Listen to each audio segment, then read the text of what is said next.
अपने मन को भगवान के चरणों से जोड़ो, ना हरि भूलो न जग छोड़ो। हम ये नहीं कहते कि आप संसार छोड़ के चले जाएं, नहीं नहीं, न जग छोड़ो न हरि भूलो, कर्म करे जिंदगानी में, रहो दुनिया में तुम ऐसे कमल रहता ज्यों पानी में। इस तरह से तुम दुनिया में रहो।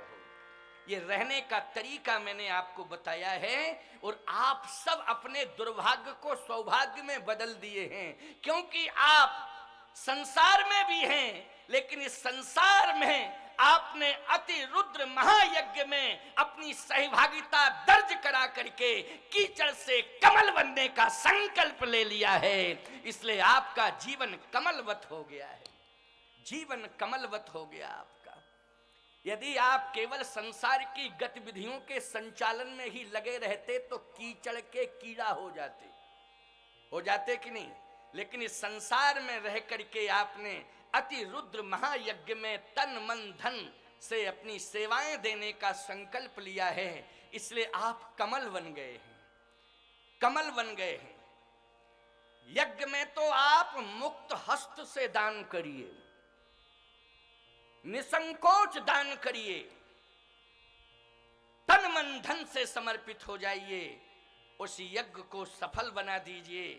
ये यज्ञ इतना विशाल है, इतना विशाल है कि सारा विश्व इस यज्ञ को देख रहा है, सारा विश्व इस यज्ञ को देख रहा है, और आज विश्व चिंतन कर रहा है कि भारत में इतना विशाल यज्ञ हो रहा है, इतना विशाल यज्ञ हो रहा है।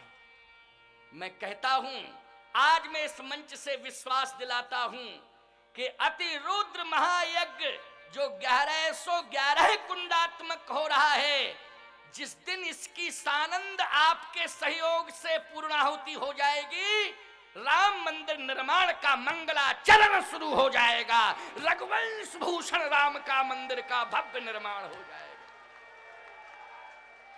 ये श्री राम मंदिर निर्माण के लिए यज्ञ किया जा रहा है।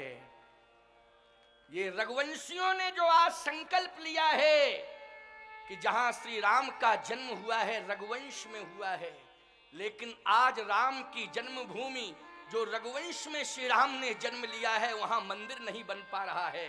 लेकिन अब विश्वास हो गया है कि रघुवंशियों ने आज यज्ञ के माध्यम से राम जन्मभूमि के निर्माण का संकल्प ले लिया है, और विराट भव्य राम मंदिर का निर्माण श्री अवध में होगा।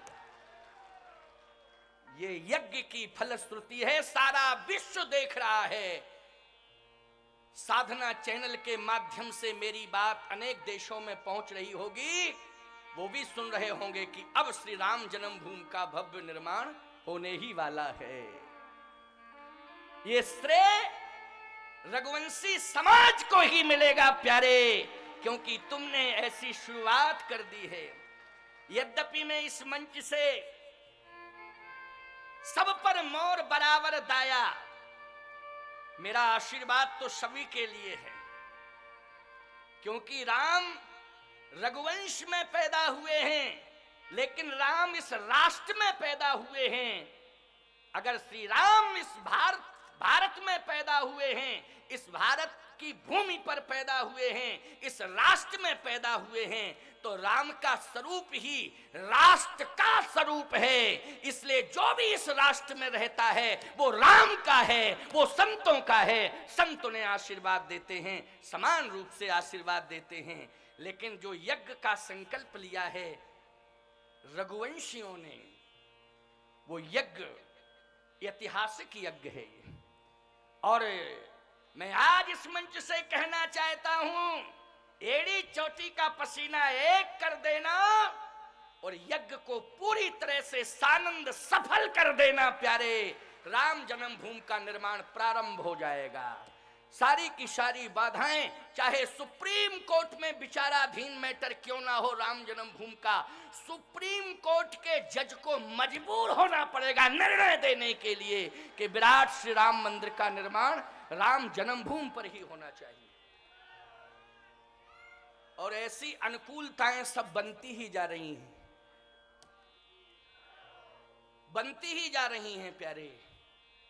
उत्तर प्रदेश में आज एक साधु बैठ गया मुख्यमंत्री बनके।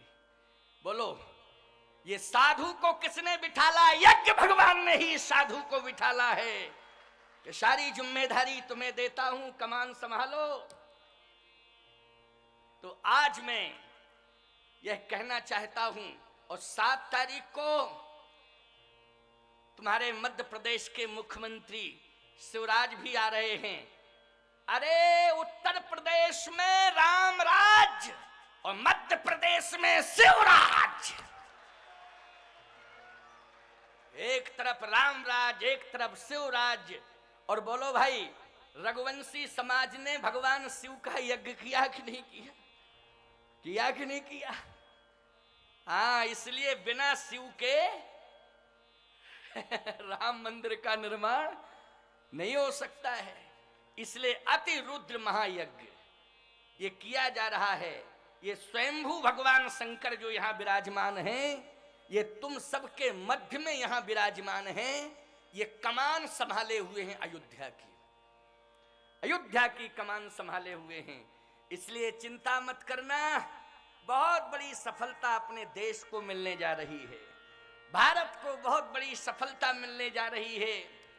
ये राष्ट्र केवल भारत के लिए ही आध्यात्मिक राष्ट्र सिद्ध नहीं होगा, ये पूरे विश्व के लिए विश्व गुरु के रूप में प्रतिष्ठापित होने जा रहा है। भारत हमारा जो गौरव पहले भारत को मिला था ऋषियों के समय में, वही गौरव आज वर्तमान में भारत को मिलने वाला है।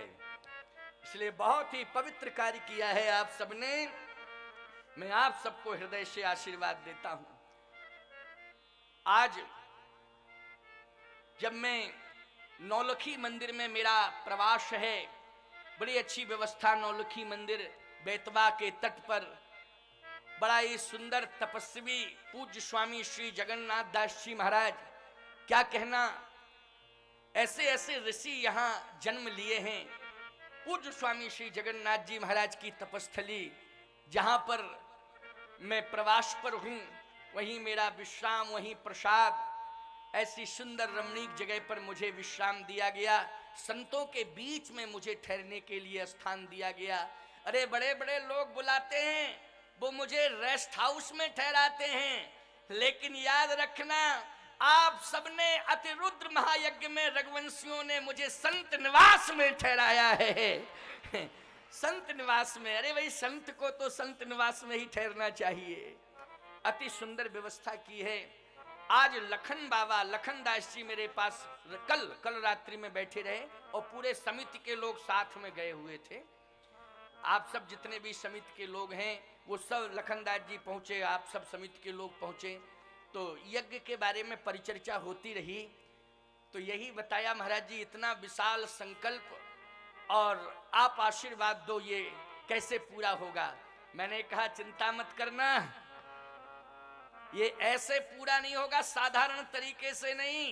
ये ऐसा पूरा यज्ञ होगा, ऐसा पूर्ण यज्ञ होगा, ऐसा परिपूर्ण यज्ञ होगा कि ये भारत का इतिहास नहीं बनाएगा, अरे रघुवंशियों ये पूरे विश्व का इतिहास बना देगा। ऐसा परिपूर्ण, ऐसा सफल यज्ञ होगा ये।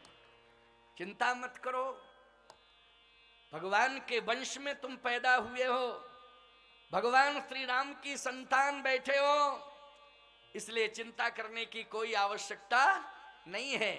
अरे तुमने श्री राम के वंश में जन्म लिया है, और इस राष्ट्र के अंदर जो भी रह रहे हैं, सबके हृदय में श्री राम का वास है। इसलिए श्री राम सबके हृदय प्रेरक हैं। इसलिए अवश्य ही यज्ञ अच्छी तरह से दिव्याति दिव्य तम व्यवस्था में ये यज्ञ संपन्न होने जा रहा है।